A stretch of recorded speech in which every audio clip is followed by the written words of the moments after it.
¿Qué pasa, chavales? ¿Cómo estáis? ¿Todo bien? Todo correcto, iba a decir, como Auronplay, ¿no? Bueno, espero que estéis todos bien. Esta vez volvemos con un nuevo vídeo sobre Michel Foucault. Lo que pasa es que no me preguntéis por qué, pero no vamos a seguir la línea de continuidad que veníamos llevando con la serie sobre Foucault. Si siguiésemos esa línea de continuidad, ahora mismo no recuerdo si tendríamos que hablar de las palabras y las cosas, sobre la arqueología del saber o sobre no recuerdo qué de texto, pero las cuestiones que me ha dado por leer, bueno, leí el libro este, mmm, no lo tengo físicamente, pero se llama Las tecnologías del yo y otros textos afines. Y recoge este texto algunas conferencias de Foucault y recoge también las dos conferencias que Foucault pronunció en Vermont. Ahora vamos a verlo con más detalle. Que se han recogido bajo el título Omnes et Singulatim hacia una crítica de la razón política. Entonces, en este vídeo voy a hablar justamente de eso, ¿no? De lo que Foucault entiende por crítica de la razón política. Y tengo aquí algunas cosas escritas que os quería mostrar. Antes de entrar en detalle, os voy a decir, aunque ya lo he dicho otras veces, de dónde he sacado lo que voy a decir. Básicamente, bueno, obviamente me he leído la conferencia, las dos conferencias estas. Son dos conferencias, lo voy a decir ya, que Foucault dictó en Vermont, ¿vale? El 10 y el 16 de octubre de 1979.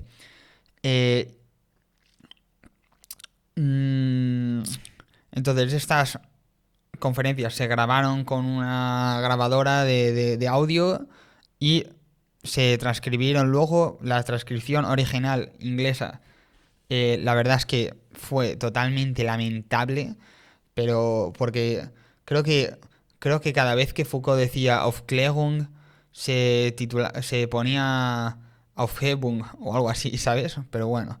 Mm, y el título original era, bueno, bajo el cual se recogieron estas dos conferencias, son Omnes et es Omnes joder, Omnes et Singulatim towards a criticism of political reason. Hombre, yo no sé, también te digo si Foucault pronunciaría esto en inglés, dudo, la verdad, pero porque Foucault inglés la verdad es que poco, pero bueno. Pero en principio está en inglés el texto y yo he leído la traducción al castellano. Entonces, bueno, ya sabéis que yo siempre que hablo de Foucault recojo muchísimas cosas que dice Edgardo Castro en el libro este de Introducción a Foucault.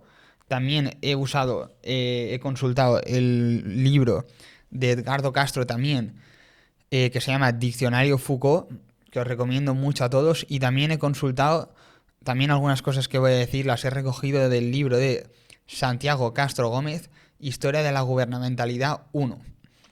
Porque en realidad justamente vamos a hablar de la gubernamentalidad. Entonces, ¿qué pretende estudiar Foucault, no? ¿Qué es lo que Foucault pretendió hacer con estas dos conferencias? Pues en realidad el título de las dos conferencias ya lo indica. Es un estudio de la racionalidad política. Ahora bien, ¿cómo se encuadra este estudio de la racionalidad política, de la razón política, dentro del conjunto de la obra de Foucault?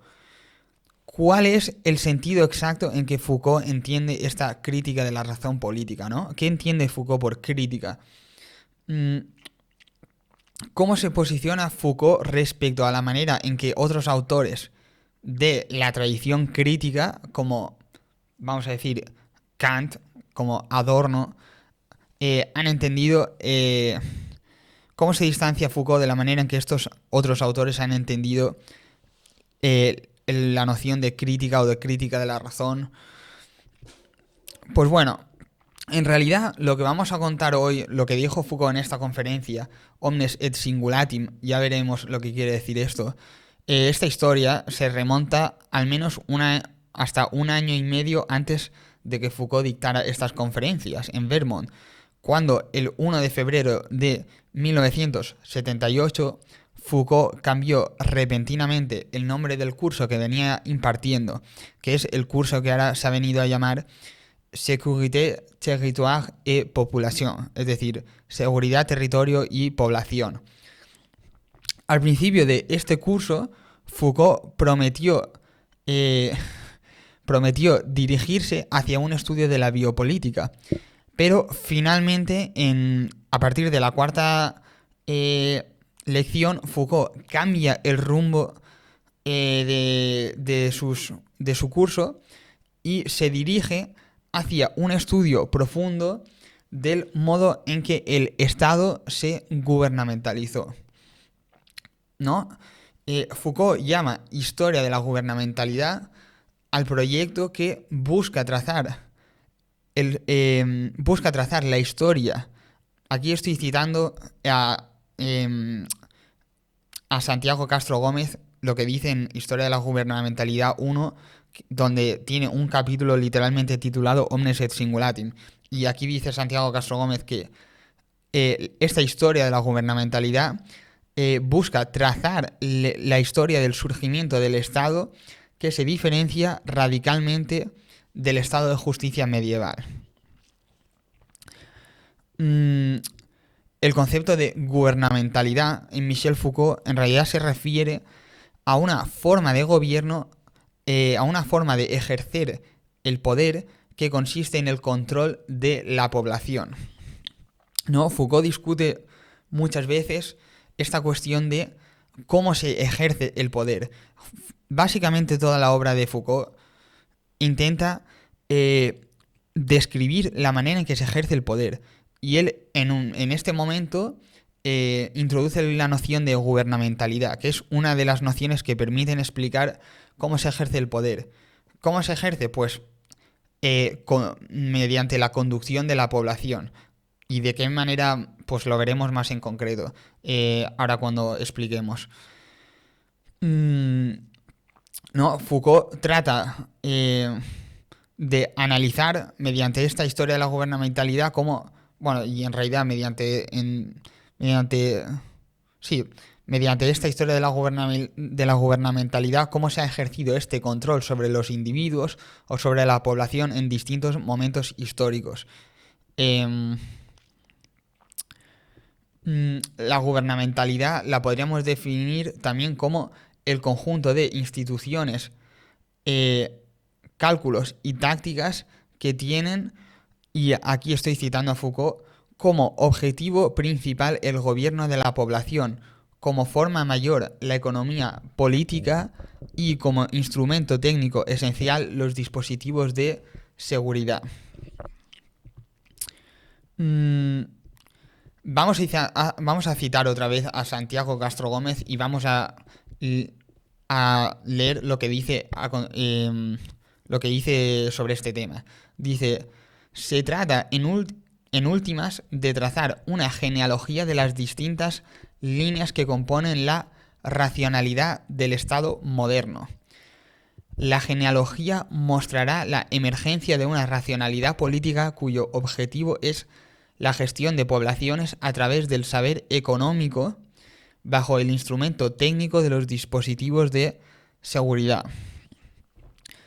La tesis de Foucault, que más adelante detallaremos, es que la forma de gobernar propia del Estado moderno echa sus raíces en dos tipos muy distintos de racionalidad histórica.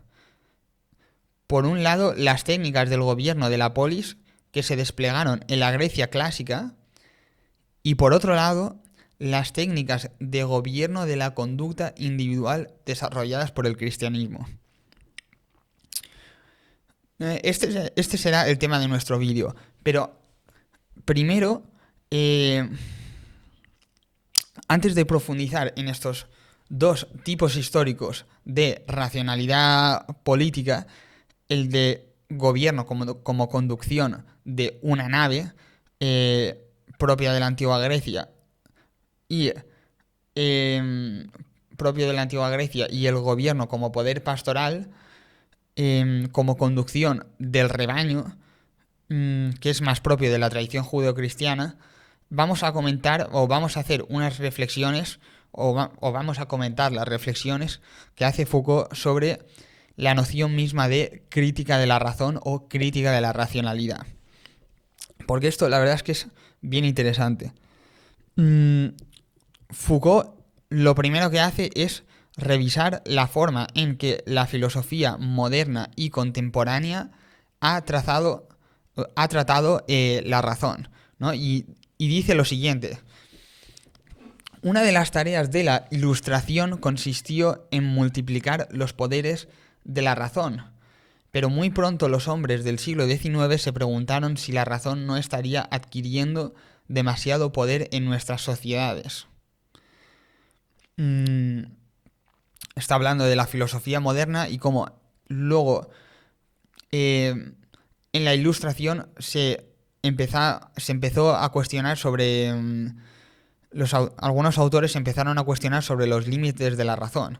Y dice, con otras palabras, desde Kant, el papel de la filosofía ha sido el de impedir que la razón sobrepasase los límites de lo que está dado en la experiencia. Pero desde esta época, es decir, con el desarrollo de los estados modernos y la organización política de la sociedad, el papel de la filosofía también ha sido el de vigilar los abusos del poder de la racionalidad política, lo cual le confiere una esperanza de vida bastante prometedora. Entonces, Foucault, esto lo quería enfatizar, Foucault nos recuerda así que ni siquiera en Kant, el filósofo ilustrado por excelencia, hay algo así como un racionalismo exacerbado o ilimitado. Más bien todo lo contrario, ¿no? El proyecto crítico kantiano no consiste sino en establecer los límites de la razón. Se trata de la razón limitándose a sí misma. Y aquí vamos a citar un libro de Gilles Deleuze sobre Kant, que algunos lo conocerán también. Es este libro, lo tengo aquí. A ver, es este, ¿vale? Aquí Deleuze dice sobre Kant, dice, explicando a Kant, dice, hay intereses de la razón, pero además la razón es el único juez de sus propios intereses. Los fines o intereses de la razón no son materia de juicios ni de experiencia ni de ninguna otra instancia externa o superior a la razón. Una crítica inmanente. La razón como juez de la razón. He aquí el principio esencial del método llamado trascendental. La verdad, le tendremos que dar más vueltas en el futuro a esto de si en Kant, como dice aquí Deleuze, hay una especie de crítica inmanente, ya que es la razón criticándose a sí misma, o si Kant se desvía en algún momento de la crítica inmanente. Porque parece que la crítica inmanente es Hegel, pero bueno, aquí parece que Deleuze está argumentando por qué en Kant también hay una crítica inmanente. En cada una de sus tres críticas, Kant realiza el intento de averiguar si puede haber una ley racional mediante la cual la razón se autoimponga el límite de su ejercicio. Y volvemos a citar a Deleuze. Se trata de saber si cada una de estas facultades, tal como se la define en derecho, es capaz de una forma superior. Se dice que una facultad tiene una forma superior cuando encuentra en sí misma la ley de su propio ejercicio, aun cuando de esta ley se desprenda una relación necesaria con alguna de las otras facultades. En su forma superior, pues, una facultad es autónoma.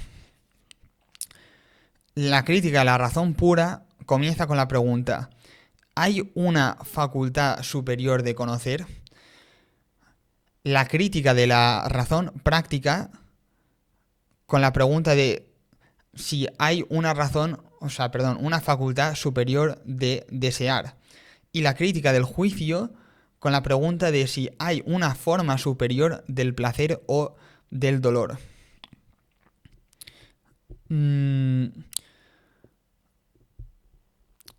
A ver, ¿cuánto tiempo de vídeo llevamos? 15 minutos, vale. ¿Y cuántas páginas llevo? 2. Vale. Quedan entonces 5 páginas.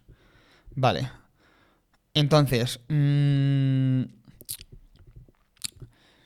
Y esto que estamos explicando, que explica Deleuze también, pues parece que a Foucault le resulta bastante claro. Dice Foucault, el lazo entre la racionalización y el abuso del poder es evidente. Tampoco es necesario esperar a la burocracia. Yo creo que aquí está citando a Max Weber, no sé si es que estoy yo loco, pero yo creo que aquí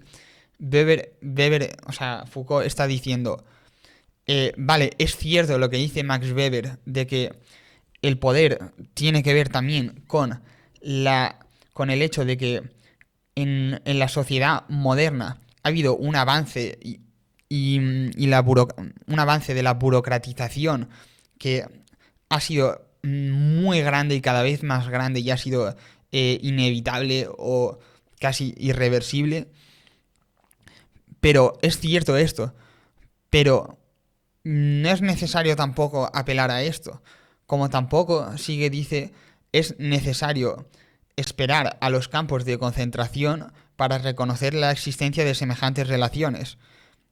Se refiere a las relaciones entre la racionalización y el abuso de poder, es decir, entre razón y poder. Dice, pero entonces el problema consiste en saber qué se hace o qué hacer con un dato tan evidente, ¿no? ¿Y qué pretende hacer entonces Foucault? Dice, ¿debemos juzgar a la razón? A mi modo de ver, nada sería más estéril. Y Foucault afirma esto por varios motivos. En primer lugar, este problema, a su juicio, nada tiene que ver con la culpabilidad o la inocencia. Y además, porque es absurdo invocar a la razón como entidad contraria a la no razón. Este ejercicio de crítica de la razón nos enclaustraría en una posición ciertamente arbitraria, la de estar a favor o en contra de la razón, la del racionalista o el irracionalista. Foucault tampoco está contento, y ya se está viendo aquí, con lo que justo acabamos de decir, con la noción de crítica manejada, dice, por algunos miembros de la escuela de Frankfurt. No cita nombres, dice eso y ya está. Dice, estos estudiaron una especie concreta de racionalismo. Y dice Foucault, el que parece específico de nuestra cultura moderna y que tiene su origen en la Ilustración. Y lo cierto es que Foucault no pretende negar la validez de las obras de estos teóricos de la llamada Escuela de Frankfurt, o al menos él dice que son de gran importancia, pero al mismo tiempo propone otra manera de estudiar la racionalidad, o dicho con otras palabras, propone otra manera de estudiar la relación entre racionalidad y poder, entre razón y poder. Y aunque Foucault afirma que no pretende entablar una discusión con estos otros autores, los de la Escuela de Frankfurt, luego, justo a continuación, enumera explícitamente en la primera conferencia de Omnes et Singulatim que estamos comentando, enumera explícitamente 3 puntos en los cuales no le parecen acertados sus planteamientos, o en los cuales por los cuales a Foucault le parece más prudente adoptar otra forma de crítica de la razón política. Y propone, como estamos diciendo, sí, exactamente, propone una forma alternativa de investigación. Entonces, ¿cuáles son estos puntos? Pues en primer lugar, Foucault se distancia de los llamados algunos miembros de la Escuela de Frankfurt por concebir como un todo la racionalización de la sociedad o de la cultura. Y a Foucault le parece más prudente analizar el proceso de racionalización en sus diferentes campos, como lo ha hecho el mismo Foucault, eh, fundado cada uno de estos campos en una experiencia fundamental, como la locura, la enfermedad, la muerte, el crimen, la sexualidad, etc. En segundo lugar, Foucault considera que la palabra racionalización es peligrosa. El problema no consiste en averiguar, según dice Foucault, si algo se adapta o no a los principios de racionalidad, sino en descubrir cuál es el tipo de racionalidad que utiliza. Y en tercer lugar, Foucault admite que la ilustración es una fase importante de nuestra historia, del desarrollo de la tecnología política, y sin embargo, para comprender cómo nos hemos dejado de atrapar en nuestra propia historia, así dice Foucault, tenemos que remontarnos a tiempos mucho más antiguos. Y veremos que Foucault, como hemos mencionado ya al principio, se remonta incluso a los inicios de las tradiciones políticas griega y judeocristiana. De tal manera que Foucault sí que se acaba distanciando en este sentido de las posturas, de los análisis de algunos miembros de la Escuela de Frankfurt, y dice no querer entablar una discusión con sus obras y dice admitir su importancia o su validez, pero a continuación enumera estos tres motivos que le hacen preferir otro tipo de análisis, otro tipo de línea de conducta, como dice él, que ha sido justamente la que Foucault ha llevado también en sus trabajos anteriores. Foucault permite así, frente a posibles clasificaciones raquíticas, vamos a decirlo así, de los distintos enfoques que ha ido adoptando, Foucault permite trazar una línea de continuidad entre sus primeras obras, en realidad desde Historia de la Locura, probablemente, y sus obras más maduras. En todas ellas analizó las relaciones entre experiencias específicas propias de un momento histórico concreto, entre experiencias como la locura, la muerte, el crimen, la sexualidad y diversas tecnologías del poder. Y actualmente, dice Foucault, trabaja sobre el problema de la individualidad, o mejor dicho, la identidad referida al problema del poder individualizante. Y veremos que eso se concreta en su análisis del poder pastoral, que no es otra cosa que lo que vamos a comentar en este vídeo, y que es básicamente un poder que abarca a todos al mismo tiempo, que individualiza. Un poder hacia todos al mismo tiempo que hacia cada uno. Y esto es lo que significa justamente omnes et singulatim, todos y cada uno. Entonces, dicho esto, ahora que hemos introducido esta conferencia en el que Foucault intenta hacer una suerte de crítica de la racionalidad política, en la que Foucault intenta introducir el concepto de gubernamentalidad y desarrollarlo a través de la noción de poder pastoral, vamos a ver con un mínimo de detalle en qué consiste esto ya en concreto, es decir, en qué consiste esto del poder pastoral, y vamos a ver según Foucault cuáles son las diferencias entre cómo ha concebido el poder la tradición política griega y la judeocristiana. A ver, ¿cuántos? Vale, llevo 24 minutos. Ok. Vale. ¿Y cómo fue tomando forma a lo largo de la historia la práctica de gobernar pastoralmente a los hombres. Antes hemos explicado qué entiende Foucault por poder pastoral. Esto es, un poder que se aplica al mismo tiempo a todos y a cada uno de los individuos. Pero podemos concretar esto históricamente. ¿Cómo fue exactamente que surgió esta tecnología de gobierno que consiste en gobernar pastoralmente a los hombres? Como hemos dicho antes, es importante entender que Foucault parte del análisis de la gubernamentalidad. Es decir, Foucault no está sino analizando cómo se conduce la conducta de los individuos, cómo ésta ha sido conducida a lo largo de la historia y con qué tipo de racionalidad, con qué tipo de lógica, ¿no?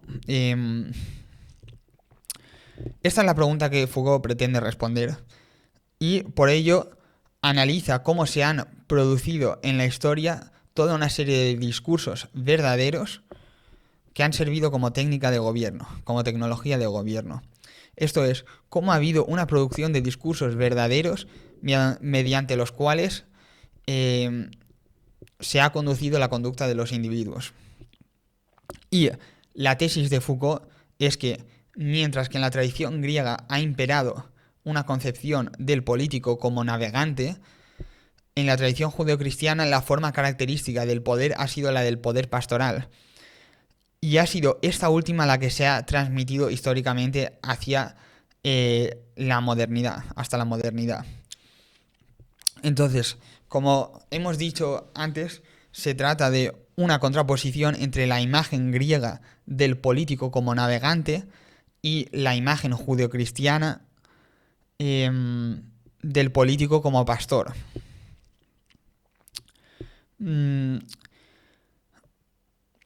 Cabe anotar que Foucault tampoco pretende analizar esta historia de manera exhaustiva, sino que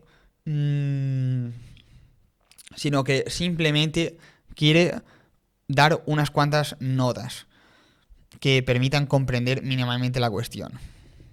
Entonces, veamos primero el caso de los griegos. ¿Qué significa esto de la imagen del político como navegante? Pues bien, esto significa que el político, según la concepción griega, ejerce el poder sobre un determinado territorio, estableciendo allí unas leyes que habrán de perdurar después de su desaparición. Entonces, el dios griego es un dios territorial, que ejerce su poder dentro de la ciudad, intramuros, podríamos decir. El fin perseguido por el político aquí es el honor, sobre todo después de su muerte. Y en la imagen del timonel, aquel que conduce el timón y la nave, el timón ejemplifica la ley que trata de dirigir la nave y esto sucede de la misma manera que, o sea, de la misma manera, de la misma manera que el timonel mueve el timón para definir el rumbo de la nave como un todo, se tiene que entender. El político conduce la ciudad como un todo a través de sus leyes. Y como un todo, aquí creo que ha de entenderse como que tratando a todos de la misma manera y no de manera individualizada. Esta es la diferencia clave. Entonces, en el pastor, en la imagen del pastor, la imagen judía del pastor, en cambio, no se ejerce el poder sobre un territorio, sino que se trata de un rebaño, ¿no? Además, tiene sentido porque los rebaños como que van cambiando, van moviéndose. Se trata de un rebaño que reúne a individuos esparcidos, individuos que sin él se dispersarían. Se trata de reunir o de ordenar un caos, vamos a decirlo así. Entonces, el pastor es capaz de abandonar a su rebaño para salir en busca de la oveja perdida. y da su propia vida por cada una de ellas. Y insistimos, aunque se ejerza sobre el rebaño, sobre el grupo entero, el poder del pastor es sobre todo individualizante, es decir, se centra en cada una de las ovejas. Y esta función requiere del conocimiento de cada una de las ovejas y reclama su entrega por cada una, ¿no? Vemos aquí cómo Foucault caracteriza la noción, o sea, la relación entre poder y saber, ¿no? Este poder individualizante específico requiere tener un nuevo tipo de conocimiento y así es como se produce un discurso verdadero. Es un tipo de conocimiento específico sobre el individuo. Foucault, en otros lugares de su obra, esto no lo tenía pensado decir, pero en otros lugares de su obra, como por ejemplo en Historia de la Sexualidad, Foucault explica muy bien cómo en la tradición cristiana se ha dado ha surgido este conocimiento tan individualizado, ¿no? Y de ahí también el que Foucault tematice tanto la cuestión de la confesión, porque la confesión es también un dispositivo que sirve para obtener un conocimiento del individuo. Entonces, entonces, mientras que los dioses griegos, podríamos decir, se caracterizan por una suerte de potencia resplandeciente, el poder del pastor es un bienhechor, es decir, es un poder que vigila, es un poder que cuida. Y por ello, a pesar de por todo esto, a pesar de las connotaciones que tiene la idea de rebaño, no se trata de un poder que solo congrega, no se trata aquí solo de un gregarismo, sino que es un poder que puede reunir al rebaño en la medida en que individualiza. Como decimos, en la medida en que se ejerce un poder de manera especializada sobre cada uno de los individuos concretos. Haciendo un uso político, podríamos decir, de este conocimiento del individuo. Entonces, vemos aquí cómo en este momento de su obra Foucault sigue pretendiendo lo mismo que antes, en el sentido de que pretende aquí describir cuál es la relación entre sujeto, saber y poder, ¿no? Entonces esta es, según Foucault, una de las formas en las que a lo largo de la historia se han subjetivado los individuos, ¿no? Foucault, cuando habla sobre el saber, lo que quiere es ver cómo el saber se produce también como requerimiento, como condición de posibilidad para el poder, para la sujeción o la subjetivación de todos y cada uno, omnes et singulatim, de los individuos. La imagen del timonel. Bueno, voy a ver cuánto tiempo llevo. Vale, es que me está doliendo la cabeza ya, la verdad, sinceramente. Pero bueno, la imagen del timonel y la nave domina las representaciones políticas de la antigüedad griega y latina. Gobernar, además, remite en su etimología en griego a la palabra navegar. O sea, remite a la acción de navegar. La idea de un poder que se ejerce según la modalidad de un pastor que conduce a sus ovejas tampoco era desconocida para el mundo griego. Se encuentra en Homero cuando éste habla del rey como pastor de los pueblos y en la tradición pitagórica que establece una relación etimológica entre las palabras ley, nomos y pastor, nomeus. Y en el político se tematiza de manera bastante fuerte esta cuestión. Y Platón se pregunta si se puede definir al político como pastor de los hombres. En el político, en un primer momento del diálogo, parecería que efectivamente el político es una especie de pastor, como el médico o el maestro. Pero más adelante, a partir del mito del mundo que comienza a girar en sentido contrario, finalmente se abandona esta primera aproximación al problema. Es decir, Platón acaba rechazando que el político pueda ser concebido como un pastor que conduce un rebaño, que guía un rebaño. Mm, Porque precisamente a diferencia de los pastores que se ocupan de los hombres, vamos a decirlo así, con pincel fino, el político lo hará solo en forma colectiva y en su conjunto, ¿no? Como me gusta pensar a mí, como a brochazo gordo, ¿no? Esto es una especie de metáfora que se me ha ocurrido que a mí me sirve para entender esto, ¿no? Como el poder pastoral es el pincel fino que trata de trata de apuntalar todos los detalles, todos y cada uno de ellos, pero de manera, vamos, extremadísimamente detallada. En cambio, la brocha gorda sí lo pinta todo, pero ram, todo ahí de la misma manera, ¿no? Mm, Colectivamente, pa. Entonces, eh, para Platón, a fin de definir la función del político, el arte apropiado en realidad es el arte de tejer. Pues su función consiste en tramar la urdimbre de la polis mediante una estructura de leyes establecidas a partir de su conocimiento de lo inmutable.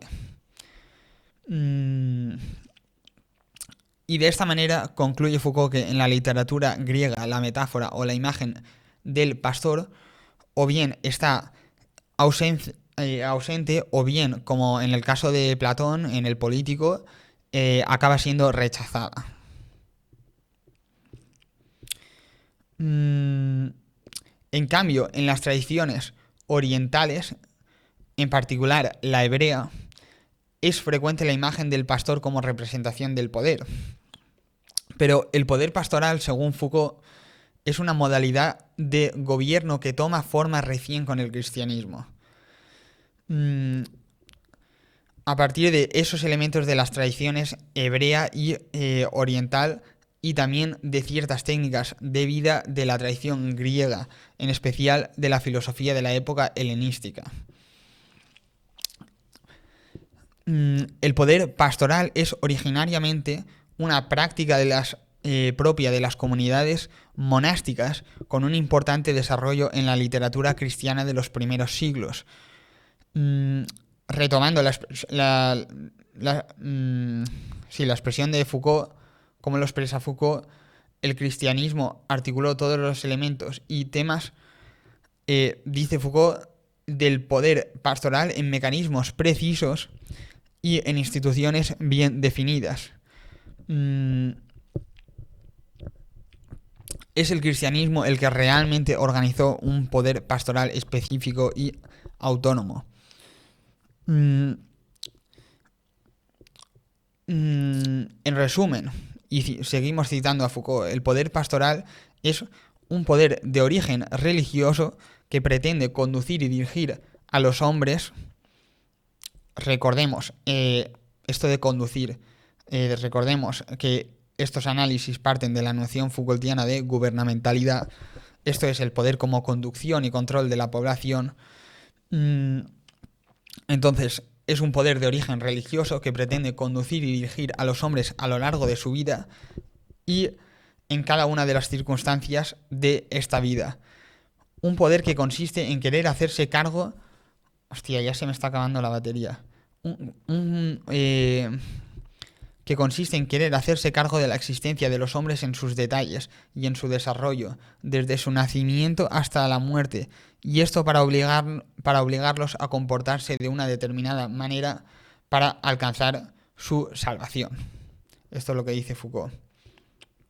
Mm, También en seguridad, bueno, sí, también en seguridad, territorio y población, Foucault también dice: La Iglesia cristiana coaguló todos estos temas del poder pastoral en mecanismos precisos e instituciones definidas. Organizó realmente un poder pastoral a la vez específico y autónomo. Mm, implantó los dispositivos dentro del Imperio Romano y organizó en el corazón de este un tipo de poder que no había conocido, creo, ninguna otra civilización. Esta forma de poder tan característica de Occidente, tan única, creo, en toda la historia de las civilizaciones, nació o al menos tomó como modelo el pastorado, la política considerada como una cuestión de pastorado. Entonces, vamos a ver ya rápidamente, y menos mal que rápidamente porque me estoy quedando sin batería de forma totalmente repentina. Vamos a ver cómo... Esto lo voy a nombrar de manera extremadamente rápida, ya para terminar. Aunque hemos venido ya sugiriendo esto. Y esto es lo que Foucault desarrolla en su segunda conferencia en Vermont. El tema del poder pastoral ya en la modernidad. Bueno, lo fundamental es que hasta el siglo XVI, dice Foucault, los términos de gobernar y de gobierno no tenían el sentido estatal que adquieren a partir de ese momento. Quienes son gobernados, pues inicial y fundamentalmente, al menos a través de estas primeras localizaciones del término de gobernar se refiere, son los hombres. Esto lo dice Foucault en Seguridad, Territorio y Población. Entonces fue más adelante, en la modernidad, que esta noción de gobierno surgió ya bajo una forma estatal o jurídica. Entonces, ya para terminar, simplemente vamos a vamos a decir cuál es la tesis de Foucault sobre este tema. No vamos a desarrollar toda esta segunda conferencia. Foucault básicamente tiene la tesis de que la racionalidad política, esto es como la lógica que sigue el poder en el Estado moderno, es una herencia, podríamos decirlo así, de las prácticas o las técnicas del poder pastoral propias de la tradición judio-cristiana, ¿no? Entonces, la especificidad, como veníamos diciendo ya antes, del Estado moderno respecto a esta imagen del poder pastoral es que en este momento estas prácticas, estas tecnologías individualizantes del poder pastoral se adoptan bajo una forma jurídica. Espero que os haya gustado este vídeo y nos vemos en la próxima.